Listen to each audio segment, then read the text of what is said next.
ward. Gormaga Alaska Hirlik, Minister Fáilte wrote Gatín Chanad, and I agree with much of what has gone before, and I think there has been perhaps a focus on inland waterways, particularly and watercourses within the country.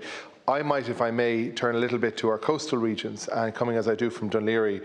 And one of the major problems we have now in Dublin Bay is the fact that, notwithstanding the fact that it's a UNESCO biosphere and that it enjoys the protection under planning legislation of being an SPA and an SAC, where we have an increased number of people sea swimming in Dún Laoghaire and Dublin Bay, particularly at places like the 40-foot and Seapoint and Hook Cliff and Killiney Beach, places that you would have heard of. It's welcome, but the reality is that the water quality there at the moment doesn't match what people are doing. It's not safe very often.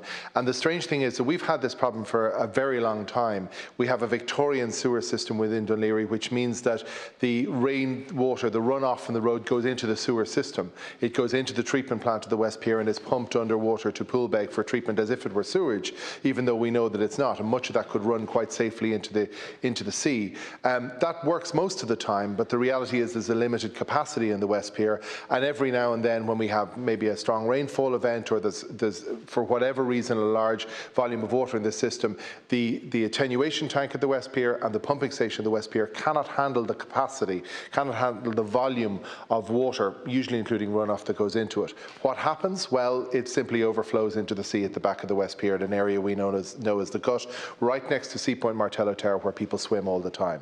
And disgusting as that is, the reality is that it happens usually before people are told that it's happening. And we have a situation where it's going to cost, I heard senators earlier just using the figure of billions, it's going to cost billions of euro to put in place a modern day sewerage system that separates the grey water from the brown water, to use that terminology, the runoff from what comes out of domestic sewerage systems, to separate that so we treat what needs to be treated, but we either recycle or discharge what doesn't, the grey water, which can be recycled into houses. And we had a fantastic system in Dún Laoghaire-Rathdown with a social housing scheme that started in 2009 when I was on the council at Benamore and Blackrock, using the sustainable urban drainage system, which caught all the rainwater, brought it into a small treatment unit within the housing development, treated it and used it then to flush the toilets within the complex. So that effective use of water can be done, but it's going to require investment.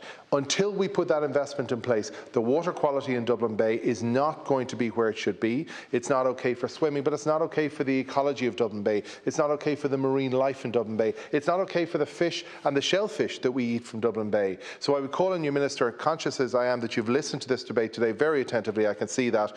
Please do include Dublin Bay and our coastal communities in plans to refine and improve water quality. Gormaga. Thank you.